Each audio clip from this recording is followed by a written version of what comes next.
Hello and welcome to BYJU'S Exam Prep IAS. A very warm good morning to everyone. I hope all of you are doing good. I welcome you all to today's session of the Hindu Newspaper Analysis. I hope your preparation for the upcoming prelims examination is going right on track and you have been attending punctually all these live classes, all these live sessions that we bring here for you in the form of the Hindu Newspaper Analysis. Now, as you would have realized in the past few days, we have actually made a very significant change in this initiative. We realize the fact that the prelims examination is fast approaching. It is just about 3 months away. That is why in these analyses also, we have been trying to pick out the most important news stories from the prelims point of view as well. That is why in today's analysis also, we will be discussing certain editorial articles in detail, but we will also be discussing certain bits of information which is critical for the prelims examination. So we have a lot of stories to decode today, a lot of things to study, some from the prelims point of view, factual information, and some other from the mains examination point of view. So that is to make sure that you get complete holistic coverage of each and everything in the Hindu newspaper and you don't have to go to any other source. So on that note, without reading any further, let's begin first with those articles which are important for the mains examination. Let's analyze them in detail and then in the later half we'll go towards the prelims point of view as well. The first article that we want to discuss here is on the problem of cyber attacks that we are facing in India. Now, cyber attacks in very simple terms are those attacks which are done on internet on certain machines which contain very important piece of information. There can be different methods of ensuring a cyber attack. There is an attack called DOS, which is called denial of service. For example, when you used to check the result of class 12th or class 10th, or many times when you try and check the result of the UPSC examination online, you will see that you are not able to open up the website. The website doesn't load, the website crashes. Why does that happen? That happens because a lot of people at one single point of time are trying to open up the website altogether around the country. That is what crashes the website. Now, what the hackers do is they artificially create such a scenario when they will artificially ensure that a website is pinged or the website is trying to be opened from many other different IP addresses. And that is why when you have to open up a website, you will not be able to access that. That is called DOS or denial of service attack.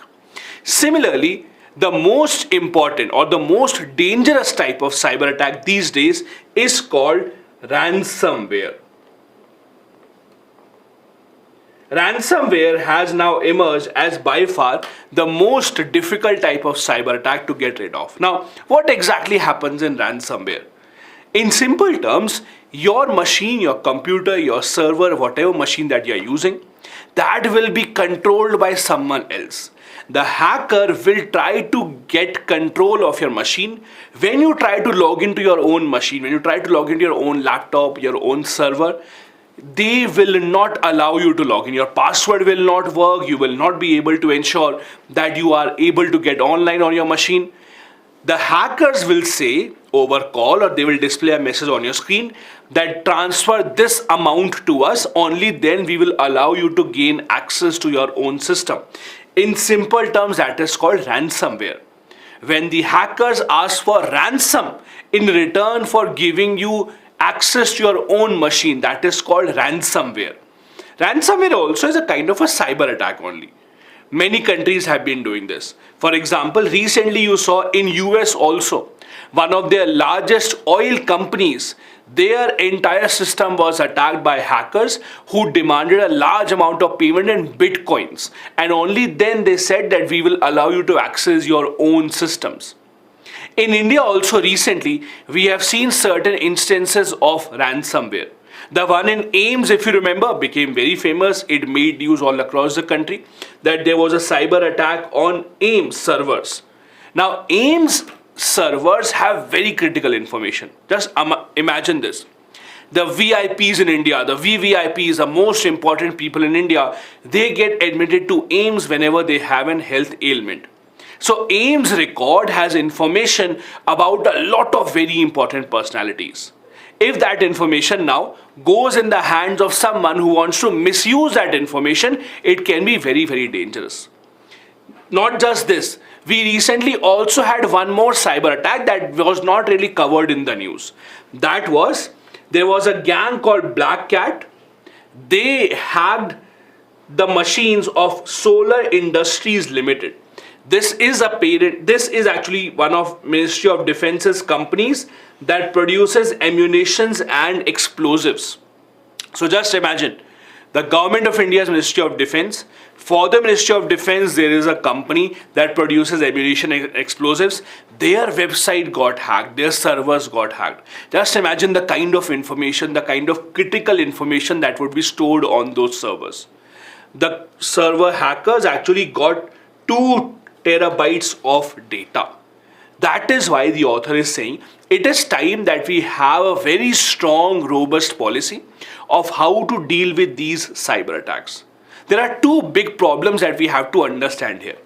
Number 1, as more and more people start using smartphone devices, as more and more people start using laptops, they start doing all their work online, it becomes even more dangerous. I'll give you a very simple example. If you are working right now, let's assume you have a job, that means you're earning a salary. Just ask yourself, and I'm assuming you're in the private sector, just ask yourself, when was the last time you went to the bank to do anything? Just ask yourself this very simple question. When was the last time you went to the bank for anything? Withdrawing money, depositing money, getting a check cleared, or demand draft? For example, I have a private bank account, means my bank account is in a private bank. I maybe went to the bank many months ago, maybe once for some document, but you will see that now very few people actually would go to the banks if you are in that working age group. What do you mean by that? That means that most of our banking transactions, most of our financial transactions are now happening online. Almost every bank will give you a mobile phone app. You can use those apps to do whatever transactions that you want. Because of which all this critical data that we have is now online. Now just imagine if someone gets hold of all that data, because the hackers are just constantly trying to crack that code. This is where we have to stay one step ahead. This is where the government requires a proper cyber attack policy to ensure that we are able to handle these attacks. Secondly, there are countries around the world that realize the importance of such attacks. For example, China. The Chinese military has a special unit whose only responsibility is to try and hack into the systems of other countries. So India, USA, all these countries which are seen as adverse countries to China, the Chinese hackers backed by their military, which are a part of their military themselves, try to constantly keep on cracking those systems. So this has in fact become a kind of a legit warfare technique. Russia, China, these are famous for this. Their hackers are backed by their government, their hackers are backed by their own military. The Indian government also recently did something similar, not exactly the same, but something similar. I'll tell you what. Indian Armed Forces created a defense cyber agency very recently. This defense cyber agency will have experts from this field who would be able to detect if there is certain hacking attempt that is being made on the infrastructure that is controlled by Indian military itself specifically. Now, these cyber attacks are of different levels, some done by very sophisticated hackers.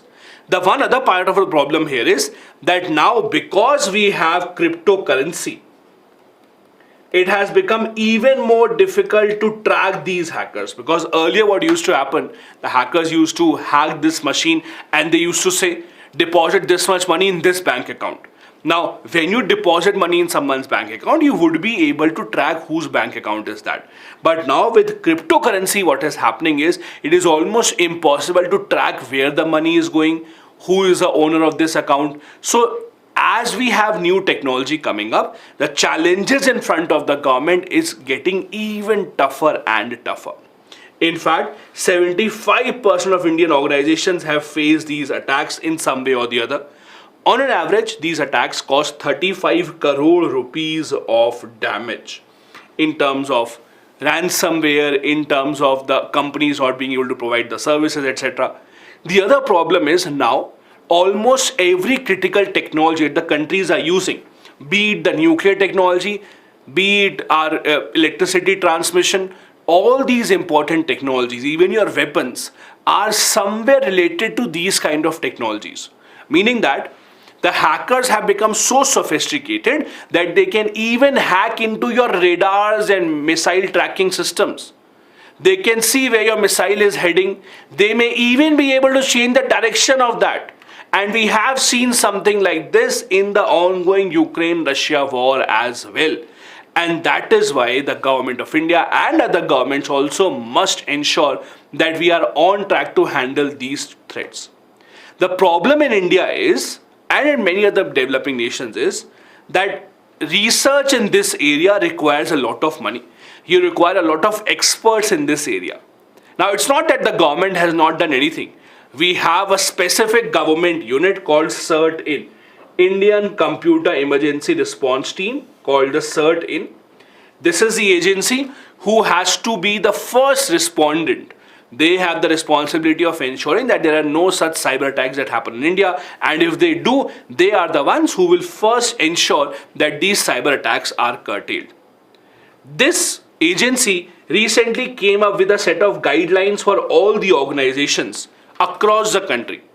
Their guidelines were, even if you're a private company, let's say you have a private website, you have nothing to do with the government, and if you still face a cyber attack, someone tried to attack your website, your server, someone tried to steal your password or information, even then, it is your responsibility. You have to inform CERT-IN about it so that they can see what exactly was the attack from, who are the people behind it.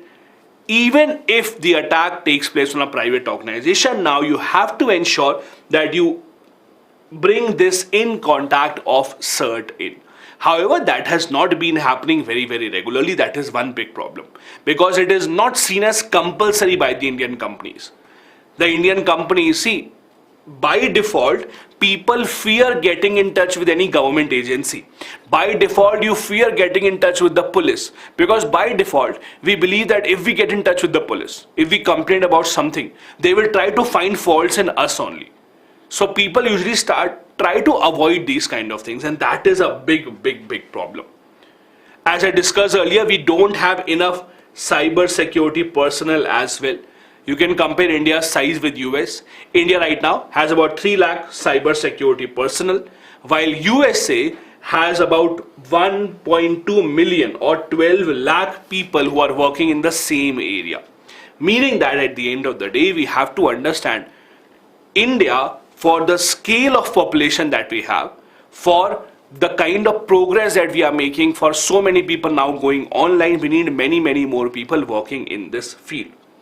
Now, internationally also, the problem is there is no specific convention, there is no specific treaty that says that the countries around the world will work together on this problem.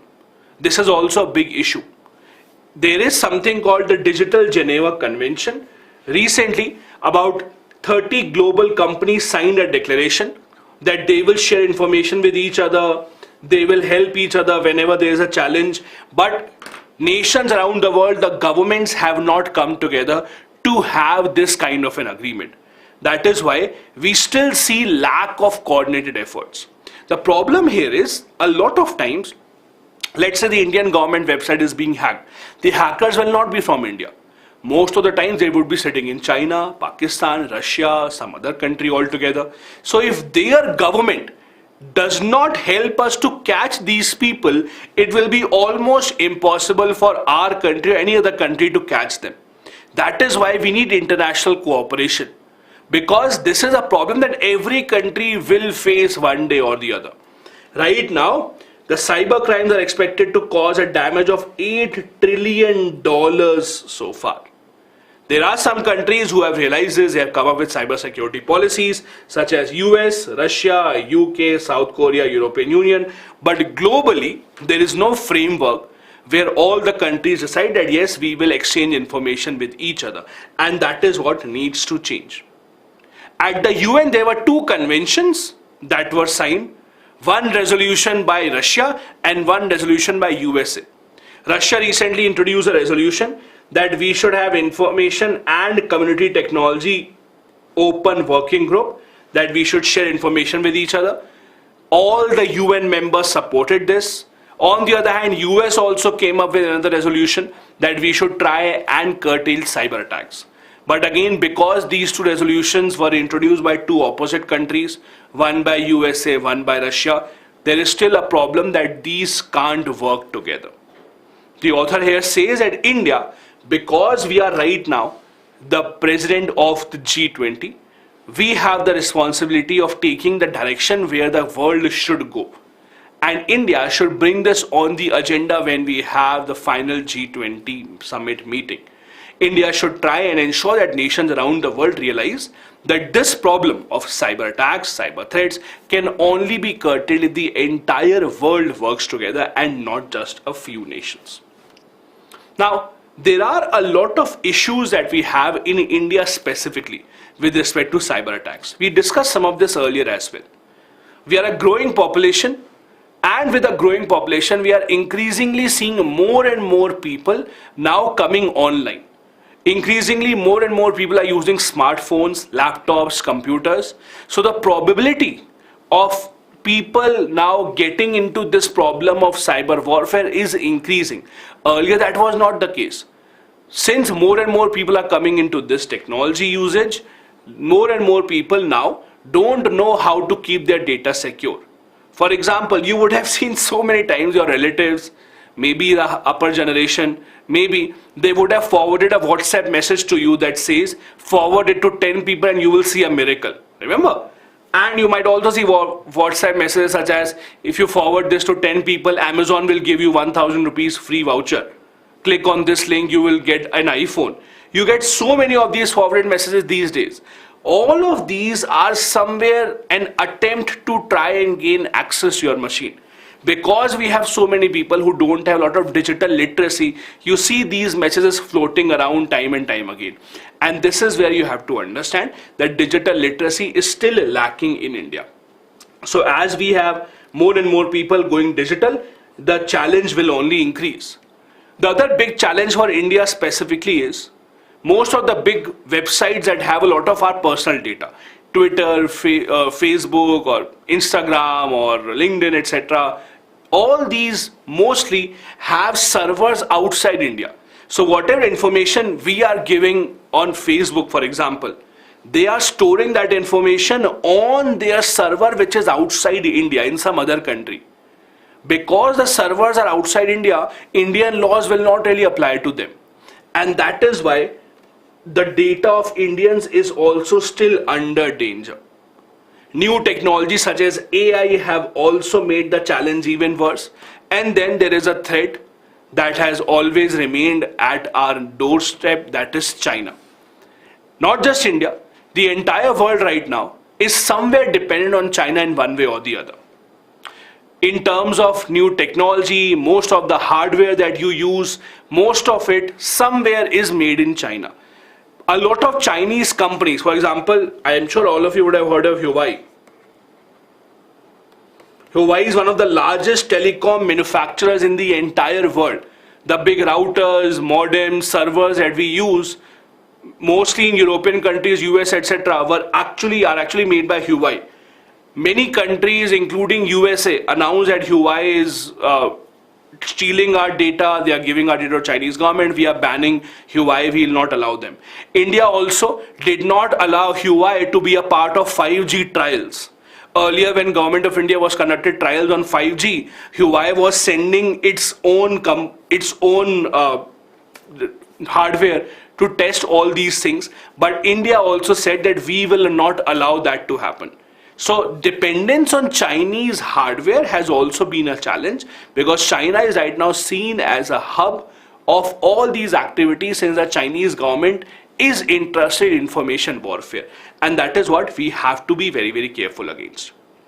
Nations around the world have been facing such attacks, not just India.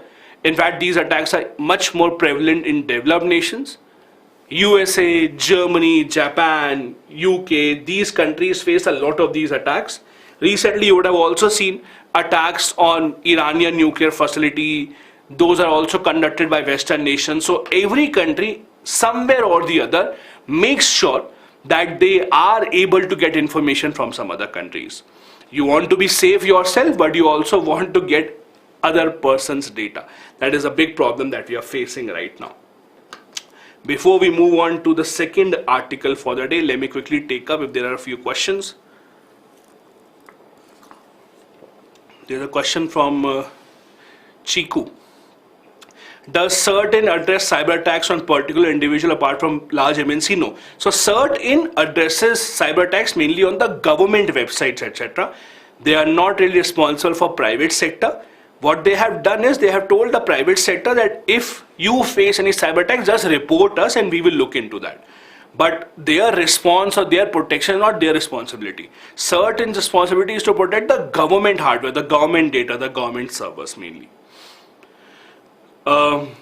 Then I have a question on withdrawal of data protection bill would impact cyber attack. Not really. Data protection bill is not to do with cyber attacks. Data protection bill is mostly that our information should not be misused, at the website where we are giving information should not be misused. That is not really connected to cyber attack, I would say. I think Wahid, you came late, and that is why you're asking what is ransomware. I told this earlier as well. I'll repeat this once again, those who came late. Ransomware is a kind of a cyber attack where a hacker tries to gain control of your laptop or your machine. Let's assume that you start your laptop, you enter your password, but it will not allow you to log in. It will keep on saying wrong password, wrong password. Then a message will come up. The message will say that if you want the correct password to your laptop, transfer this much money to our account, and then we'll tell you your password. That is called ransomware. So they ask for ransom in return for getting you access to your own machine. Perfect. Let's move on to the next write-up then. The next write-up is about a place in Maharashtra called Chandrapur. Now Chandrapur is a place which has a huge thermal power station. Now once a week you will see these kind of articles in the Hindu newspaper, where the Hindu newspaper will actually tell you a story of a certain small village or a small city which is facing some kind of an issue. Sometimes they will tell you a story of, let's say, a village in Nagaland which does not have electricity. Sometimes they may tell you a story of a village in Chhattisgarh, Jharkhand which is facing the Maoist issue. Sometimes, let's say this time around, they have told you the story of a small place called Chandrapur in Maharashtra which has a lot of pollution due to thermal power plant.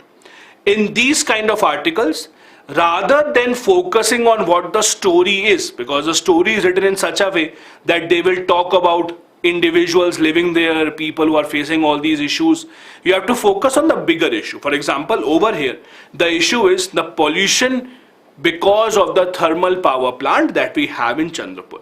So from this article, your takeaway should be the problems that thermal power plants usually have.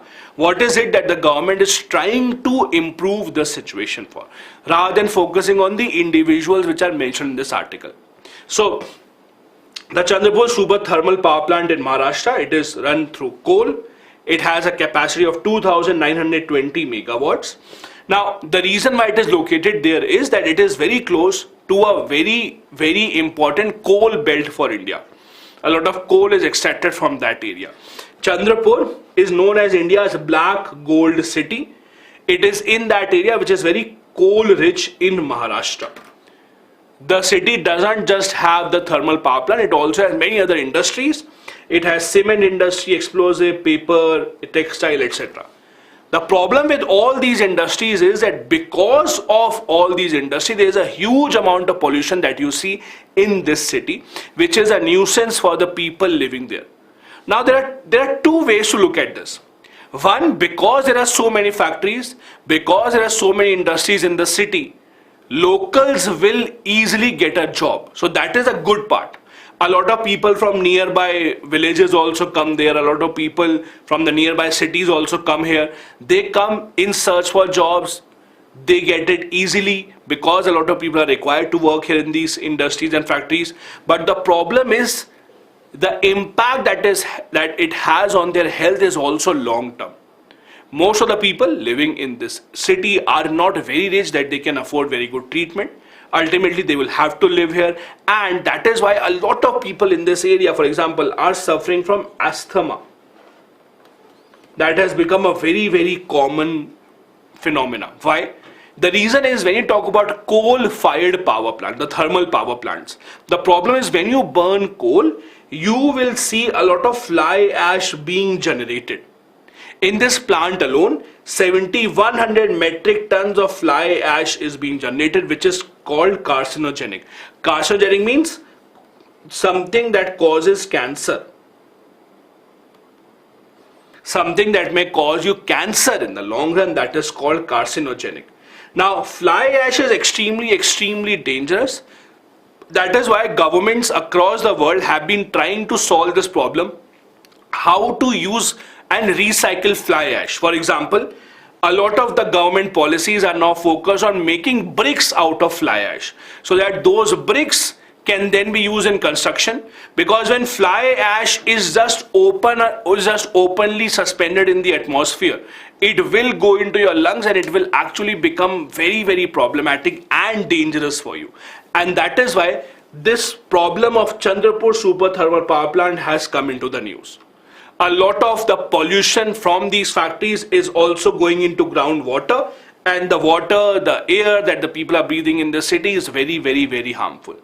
The city, usually the sky remains grey all across the year. Doesn't matter what the weather is, it will always remain grey because of all these particles that are suspended in the atmosphere.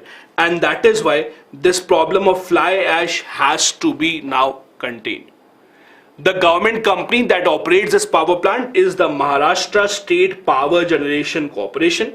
Obviously, the company that is running this power plant, they will not accept that we have done something wrong. They will not accept the fact that sulfur dioxide reading from this system was 8 times higher than the limit. They will not accept the fact that the fly ash that is being generated here is not being recycled. The fact is, as per the government law, remember this, as per the government law, whatever fly ash is being produced by a power plant, they have the responsibility of recycling 100% of the fly ash. So whatever fly ash they produce, they have to recycle 100% of it. The time period that is given for this is 3 years. So whatever fly ash that they produce, within 3 years, they would have to recycle entirely. Otherwise, there will be a fine put on them. There's a cash fine that the law prescribes. But the problem is, the implementation of this law again is a problem. The reason being that the implementation of the law really depends on the bureaucracy. The implementation of the law depends on the officials on the ground, and this is where we see a problem of people not being honest, people not being trying to implement the law strictly. And that is why we are seeing that the fly ash generation and the fly ash that is being recycled, there is a mismatch in that. As you can see, there is a fine of 1,000 rupees per ton if you don't recycle 100% of the fly ash within the 3 years of its generation. However, as per the data of a lot of government experts, only 45% of the fly ash has been recycled from this power plant. 80 million tons of fly ash is still remaining to be recycled. And there is no plan in the long run for this thermal power plant to be able to recycle such a huge amount of fly ash, which is a problem for not just the locals in this city, but also in the city and the villages nearby. Because something like fly ash will not remain just within the confines of one city or one district. It will flow whenever or wherever they get a chance. And that is a problem. That is why not just the district administration, but the state administration and also the administration of the government of India has to take this issue up front. Now, the government of India, as I told you, has realized this, and the government of India has in fact in the past made certain guidelines for the utilization of fly ash. I'll give you some examples of what the government has done. For example, In 2021, NTPC invited expression of interest. Expression of interest basically means a kind of a tender for sale of fly ash. So for example, they asked private companies who would like to come and buy the fly ash, what rate would you offer, who is interested in taking this. This is what the NTPC did. Second, Pradhan Mantri Awas Yojana Urban has focused on using as much fly ash as possible in construction material, including bricks, etc., to make it environmental friendly. Some state governments also have made certain policies, Maharashtra being one of them. The government also has a portal now called Ash Track to actually see how much fly ash is being generated, how much is being utilized. The government is also trying to reduce the cost of those things which are made using fly ash so that they become much more affordable. The GST on those products has been reduced to 5%. Ideally, it should be 0, but the government has reduced it to 5% so that the government can make those bricks and construction material affordable which are made through fly ash so that they don't get suspended in the atmosphere, rather they are utilized somewhere and they are fixed. That is what the government is trying to do. However, as I said earlier, if you look at the numbers, the fly ash being generated and the fly ash being utilized is not very high. This is slightly older data. The data that I am showing you is of March 2021. At that point of time, the utilization of fly ash in India was 92%. It is almost the same even right now. The law says it has to go up to 100%. 100% of the fly ash that is generated has to be recycled, has to be used somewhere or the other. But that number is very far off still from the reach of the government. The next article that we have here is from MGNREGA. Now, rather than discussing what is MGNREGA, we have discussed in multiple times what is MGNREGA, the good part about MGNREGA, the bad part, the budget allocation, etc. All that is fine. This article is about one very interesting change that the government has introduced recently. Now, try and understand what has happened. There are a lot of criticisms that we have of MGNREGA. One big criticism of MGNREGA that we have is that people are not regular. Many people, for example, let's say I am a worker under MGNREGA and I have to go and file my attendance that I came here today. A lot of times what they will do is they will try and make some arrangement with the Gram Pradhan, with the Panchayat Secretary, etc. that I will not come today but mark myself as present. Just like you have proxy when you were in college. Remember? When you were in college, you did not go to the class and you asked your friend, please mark my proxy. Similarly here also, in case of MGNREGA, many people used to do this. Rather than going to work, they used to ask people that please mark my present. Government realized this, government wanted to tackle this problem. The second problem was that many people said that people working under MGNREGA are coming in the morning, signing on their attendance and they are going back and they are getting salary of the entire day. So what the government has done is the government of India has made it mandatory that now anyone who is coming to work for MGNREGA also would have to mark their attendance online. There is a portal that is called National Mobile Monitoring System. It is now compulsory for the MGNREGA workers that on this mobile application they have to mark their attendance twice in a day. One at 11 a.m. and one at 2 p.m. They have to click a photo that they are present there. They have to mark their attendance to prove that yes, they were there, and only then they will be considered as present. That is what the government has done. Now the problem here is, you also know, let's not even talk about villages. I can tell you areas in big cities where you will not get internet connection. There are areas in Delhi, there are areas in Bangalore where you will not get proper internet connection on your mobile phone. So how do you expect a worker in a village that is going to work for MGNREGA wages? First of all, the worker has to carry his or her mobile phone.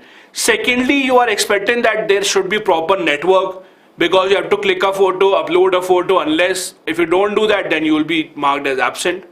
This is a big issue, and that is why we are seeing that many gram panchayats are still not being able to utilize this, although this has been made mandatory by the government. The problem is, since now the workers are marked as absent, they might lose out on their salary. So what the government has done is, in every project, there will be someone who will be given the responsibility in the Gram Panchayat to ensure that they mark the attendance. But again, as we know, most of the Gram Panchayats do not have this proper broadband connectivity. Secondly, most people would not even know how to use this technology, and that is why this idea does not seem to be great. Many people who are working under MGNREGA are saying that this is a way for the government not to give our wages to us. As per the report, total of 3,83,000 have registered under this portal, but less than 1 lakh devices have been used to mark the attendance. So almost only 25-26% devices have been used to mark the attendance. That is why what we are seeing is that people working under MGNREGA are unhappy with the government. They are saying that they will lose out on their wages just because the government has made it mandatory. In fact, there is a quote in this article where a worker is saying that in some area Jio will work, in some area Airtel will work, in some area Idea, Vodafone will work. Does the government want us to carry all the SIM cards now? That we should carry all the SIM cards, see what works where, and then should we start digging the floor, digging the land for MGNREGA, or should we just keep on seeing where the network is? That is what the workers are saying. So the government's idea, the intention is right, because they wanted to plug this gap where people were not turning up and they were still marking their attendance. So that is right. But on the other hand, the government's utilization or the government's implementation does not really seem to be on track, because again the broadband connectivity still remains a big issue. This portal is called the National Mobile Monitoring System. This started in May 2022 itself as mandatory in only certain areas.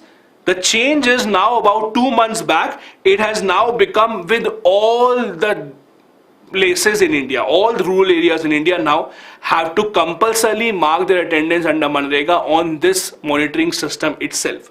Earlier it was just for a few districts. It was launched by Ministry of Rural Development in 2021 to bring more transparency into the work under MGNREGA. But as I said, the issues remain: poor internet connectivity, not enough access to smartphones.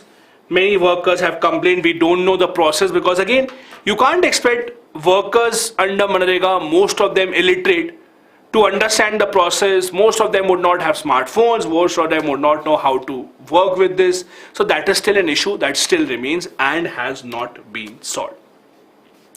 Now, as I told you in the very beginning of the class, those who joined in later, let me repeat, we have tried to ensure that we make a slight, very important change in our Hindu newspaper analysis. That change is because we realize that your prelims examinations are fast approaching. That is why not just the important editorial articles, we will also be discussing those factual news stories which are important for the prelims examination especially. So we have taken all the factual news articles as well, which are specifically important for your prelims, and we'll be discussing those as well. Those articles don't need to be analyzed so much in and out, but you just have to pick out what are the factual informations that can be asked. The purpose is simple. We don't want you to pick up the Hindu newspaper again after the session. Once the session ends, your entire Hindu newspaper will be covered for prelims also, for mains also. You don't have to go anywhere else. That is specifically so that your prelims preparation also is right on track. So let's see what are those important articles which are relevant for the prelims specifically. The first one is something from the Supreme Court.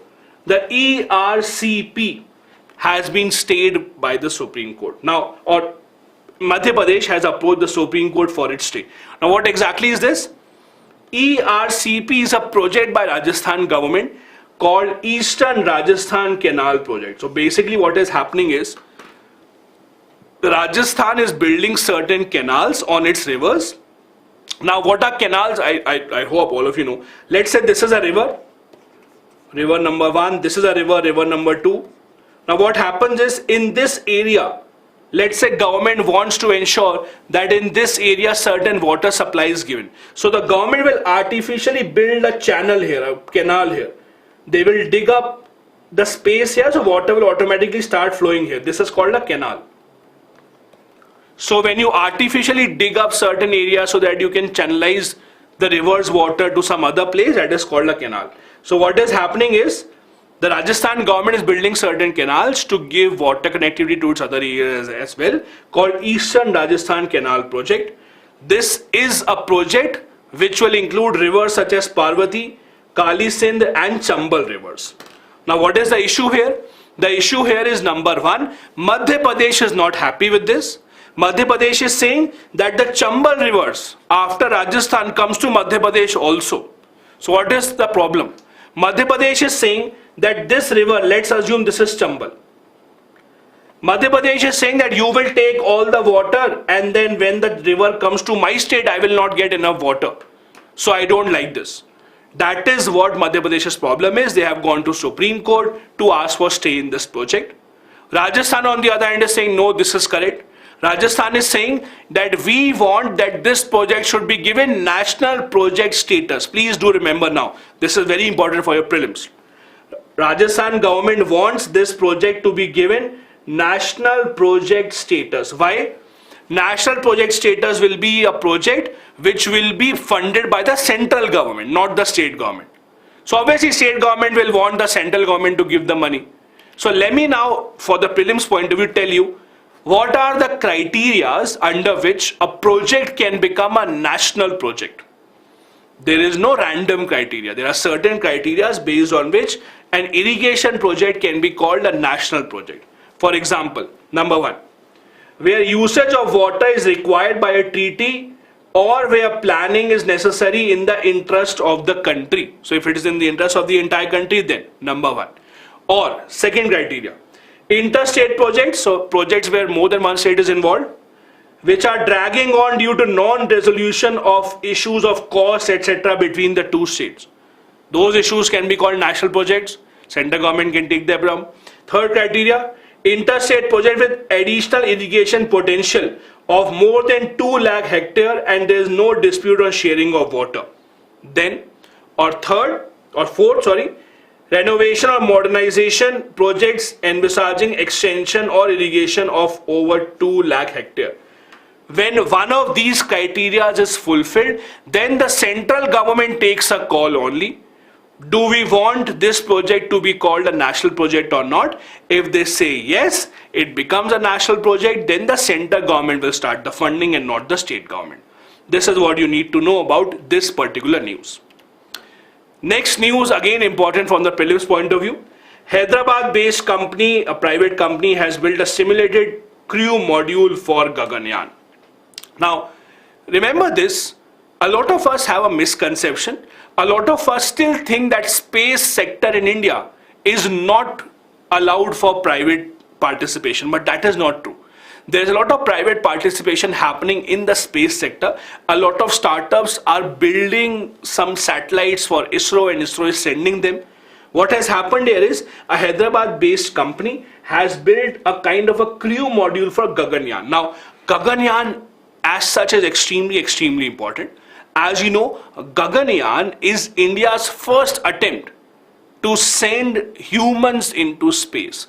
This project was supposed to be in 2021, it got delayed, and now it is expected it will be in 2023. It will be India's first human space flight program. Now understand something. Sending a satellite versus sending human beings is very different. When you are sending a satellite, yes, you should not go wrong, but even then you can go wrong. At least you will not lose human life. Yes, there might be some problems in the machine, but when you are sending someone as a human being in that spacecraft, you have to be doubly sure that whatever you are doing is correct. And that is why for Gaganyaan specifically, you require much more surety. That is why a lot of projects, a lot of delays have been seen in Gaganyaan.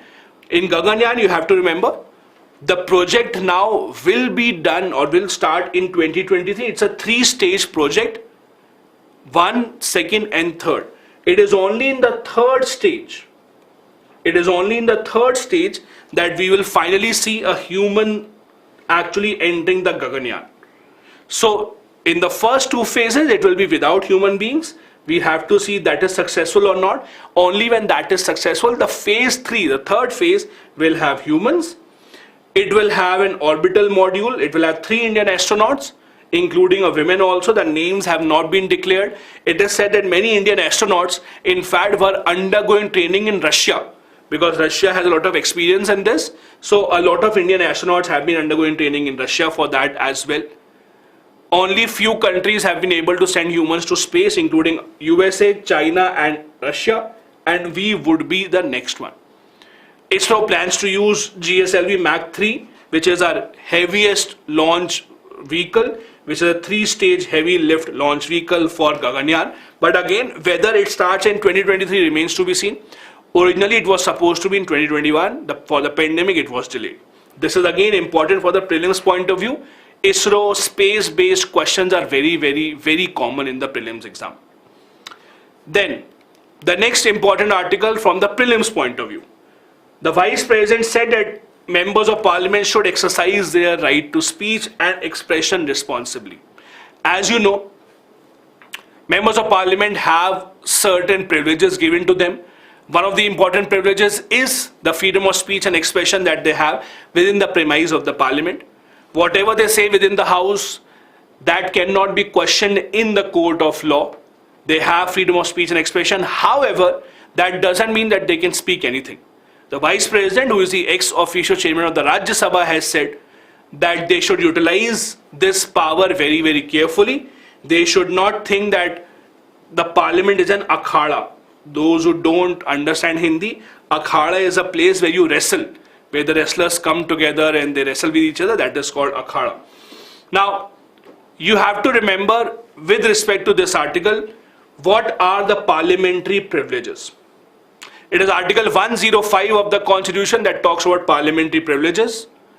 There are multiple parliamentary privileges that members of Parliament get, and the same parliamentary privileges are given to Attorney General as well.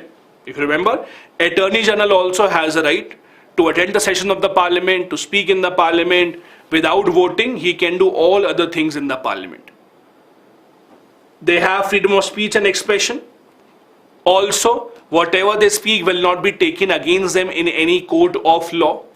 Apart from that, you also know that they have certain immunity, only very small immunity, in terms of arrest as well. For example, if there is a civil case against a member of Parliament, they will not be arrested during the session of the Parliament, 40 days before the session, 40 days after the session. That is only for civil cases. For criminal cases, they may still be arrested. One other thing that you have to understand here is, these privileges, the parliamentary privileges, do not apply to the President of India. These kind of facts are asked in the prelims examination, so I want all of you to remember this. President of India is a part of the Parliament, that is fine, but President of India is not a member of the Parliament. There is a difference between the two. Parliament is equal to Lok Sabha plus Rajya Sabha plus the President of India. So President is a part of the Parliament. However, President is not a member of the Parliament. So please do remember that. President's privileges are separate. The privileges that the President has, the immunity that the President has, those are separate. They are written in Article 361 of the Constitution. And parliamentary privileges are separate. Parliamentary privileges are about the rights to speak whatever they want in the Parliament, the right to get their information published in the media, or have a closed door session, not allow media in the House of the Parliament for once. All these are privileges that the members of Parliament have. For parliamentary privileges, do remember, there are certain rules in the House that tell about parliamentary privileges. There is rule number 222 in the Lok Sabha rule book. There is rule number 187 also in the Rajya Sabha rule book. Now, as I told you, these parliamentary privileges are not unlimited. They are, or there are certain restrictions. I'll give you certain example of this. Please try and understand. One parliamentary privilege that the members of Parliament have is, let's assume on any single day, they are discussing a very, very important matter. Such an important matter that they don't want media to report it. So on that day, they can make a rule that media is not allowed. Media cannot publish whatever was discussed in the parliament today. Now let's assume that the session starts, the session ends, media is not allowed. One member of parliament in the night calls up the media and tells the media, see, this and this happened, I'm giving you breaking news, go and publish it. That means a member of parliament is misusing his privilege, right? Again, a member of parliament, if he or she leaks the news to the media when they were not supposed to do that, that is an example of breach of parliamentary privileges, when you misuse your parliamentary privilege. In that case, action will be taken against a member of parliament. Who takes the action? In case of Lok Sabha, the Lok Sabha speaker can take the action, or in case of Rajya Sabha speaker can take the action. They can also refer the matter to a committee who will investigate the matter. That is called privilege committee. Please do remember this. In Lok Sabha, there is a privilege committee which has 15 members. In Rajya Sabha, there is a separate privilege committee having 10 members. These committees will look into investigations, look into whether or not there was certain breach of privileges, and then they will decide whether some punishment has to be given or not. All this information is extremely important for the prelims examination about these committees, how they work, how many members do they have, etc. Please do remember this. The next important prelims specific information was about a recent survey conducted called the Great Backyard Bird Count 2023. This is a kind of a survey which is not official. Anyone, you, me, any individual can participate in this survey. Anyone can actually observe a bird and they can actually start counting that. This is called the Great Backyard Bird Count.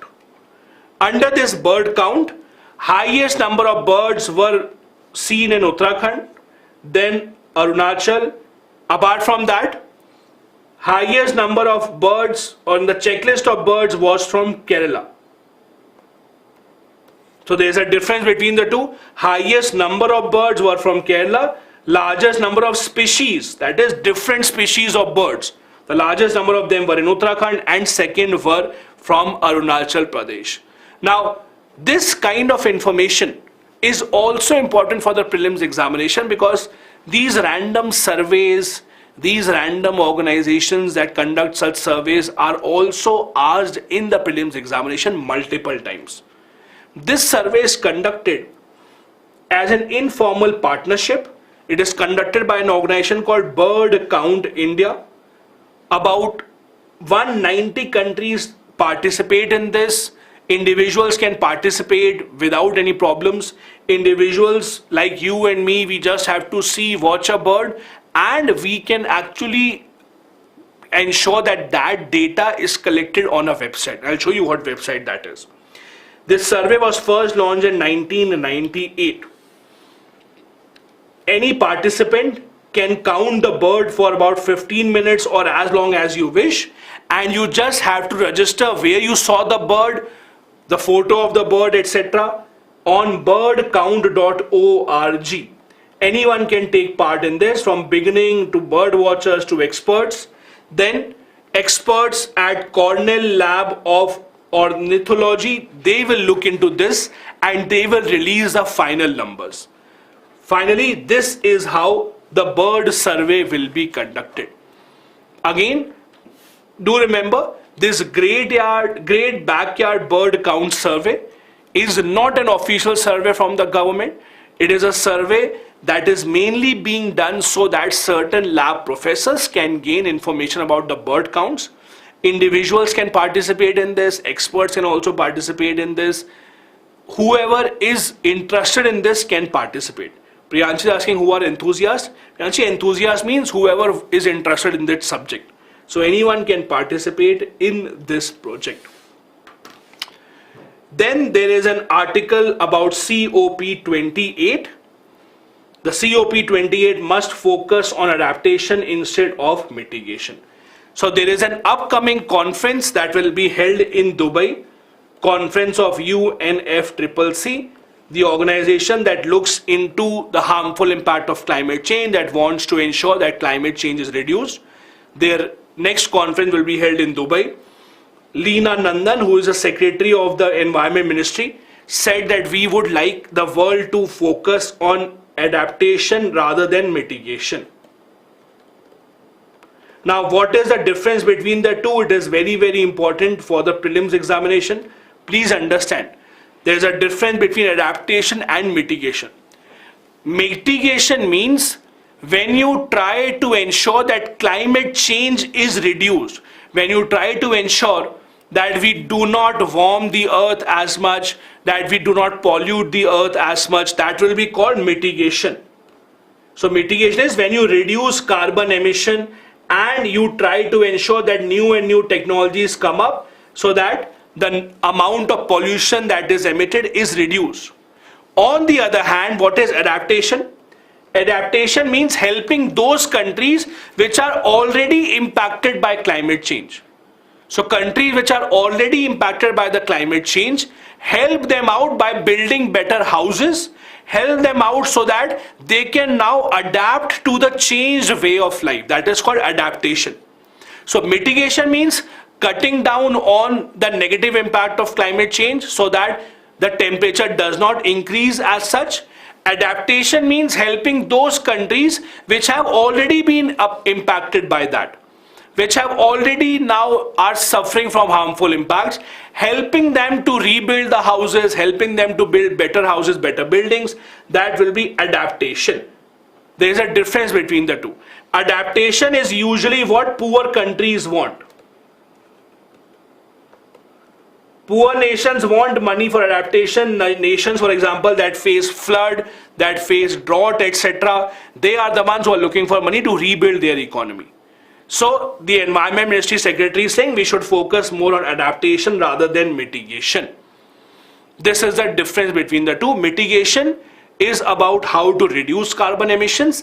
Adaptation is about how to ensure that people can adapt to this better. Apart from this, if you remember in the last COP, the COP 27, the world came together to have something called Loss and Damage Fund. A loss and damage fund was announced where the countries decided that we will try and give money to those countries who don't have enough money or who have been damaged due to all these natural calamities. However, although that fund was supposed to be $500 billion, there is no clarity who will get or who will contribute how much money there. So that is also a problem. Maybe in the coming COP that is also decided. We do have the loss and damage fund, but no idea who will now contribute money. Please do understand the difference between the two, mitigation and adaptation. These two are very important keywords. They have been asked in the examination earlier. Again, adaptation is adapting to what has already happened. Yes, there are floods, there will be floods. You cannot stop that, but you can build structure which is better suitable for flood. On the other hand, mitigation means reducing pollution. So for example, going towards renewable energy, electric cars, etc. That is called mitigation. Adaptation will be something, adaptation means building better infrastructure which is able to sustain all these problems. The other important news is, again, very short prelims news. FATF has suspended the membership of Russia because of the ongoing Ukraine-Russia war. You know what is FATF? It is Financial Action Task Force set up in 1989 by the G7 nations, specifically to ensure that money is not misused, that nations don't give away money in terrorist activities, money laundering, etc. should be stopped. You saw recently how Pakistan for a long time was in the grey list of FATF because they thought that Pakistan government is not able to stop money from going to the terrorists. Now FATF, which is a 39-member body, has said that Russia will not be a part of it.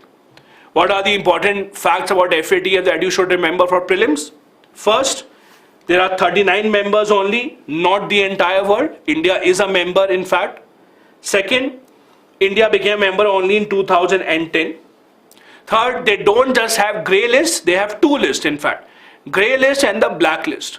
Blacklist are those countries where FATF says that no one should cooperate, no one should give money to them. There are only three lists, or there are only three nations in the blacklist.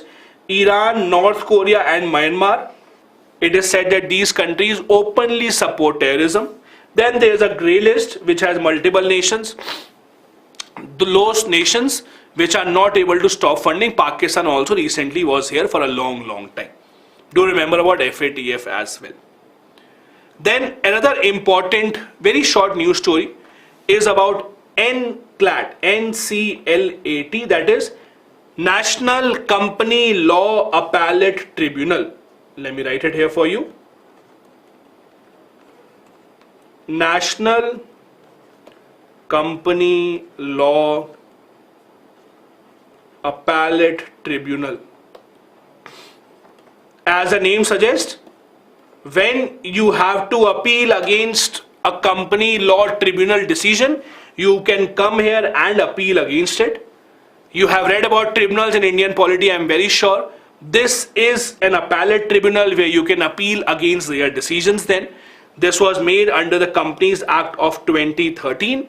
This tribunal has recently given a stay order in an ongoing case of Z Network. Let's not go into the case. Let's just focus on what exactly is NCLAT. It is an appellate tribunal, so you can file appeals here. Appeal against the order of the National Company Law Tribunal, Insolvency and Bankruptcy Board of India and Competition Commission of India. All these orders, or if they give any order and if their order has to be challenged, you can come to this appellate tribunal. This tribunal has the Chief Justice of India or his nominee as a chairperson. There is a senior judge of Supreme Court or Chief Justice of High Court who is a member. Then there are 3 secretaries from the Government of India who are members. Secretary of Ministry of Corporate Affairs, Secretary of Ministry of Law and Justice, Secretary in the Department of Financial Services also. Do remember about the composition of this tribunal as well, because this is extremely important. They take the decision on all such appeals. The last topic from prelims point of view from today's Hindu newspaper is about a new municipal bond index that has been launched in the National Stock Exchange. So National Stock Exchange had decided that they will launch a new index which is called the Municipal Bond Index. As the name suggests, it will track the performance of municipal bonds all across the country. As you know, there are certain municipal corporations in India which are now issuing bonds to raise money from the market for different developmental projects. Presently, there are 28 municipal bonds issued. Only the bonds having a very good category or credit rating, like AA credit rating, they will be the one who will be judged here. These bonds are used to raise money by the municipal corporation for developmental projects here. Now, there is a long history of these municipal bonds in India. They were first issued in 1997. Cities such as Bangalore, Ahmedabad, even Nasik have tried this, but the problem is many people did not buy these bonds because they thought these are not safe, municipalities will not be able to give back the money, etc. SEBI in 2015 gave guidelines about how the bonds can be issued and where will they be used. Since then, investors have gained more confidence, and thus since 2015 we have seen more and more municipalities issuing these bonds and people also buying these bonds. Since 2015, these bonds have now been used by municipalities to raise money for the Amrut mission, for Smart Cities mission, etc. In 2017, Pune Municipal Corporation raised 200 crore rupees through these bonds, and there are many other municipalities that are also doing the same. So do remember, now we have a municipal bond index in India as well. This brings us to the end of the session. As I told you, the endeavor was to ensure that after this session you do not have to pick up the Hindu newspaper. Each and everything, be it from the prelims or the mains point of view, has been covered over here. There are a couple of practice questions here for you. Number 1, as modern cyber technology multiplies India's capacity in different sectors, it also adds to its vulnerabilities. Comment. Second, while technology is a great enabler, it can also be a stumbling block towards achieving social equality. Do you agree? Elaborate. Both these questions have to be answered within 250 words each. I hope you all learned a lot of new things today. Thank you so much for watching. I'll see you tomorrow 10 a.m. sharp with the next Hindu newspaper. Till then, have a good day ahead. Bye-bye. Jai Hind.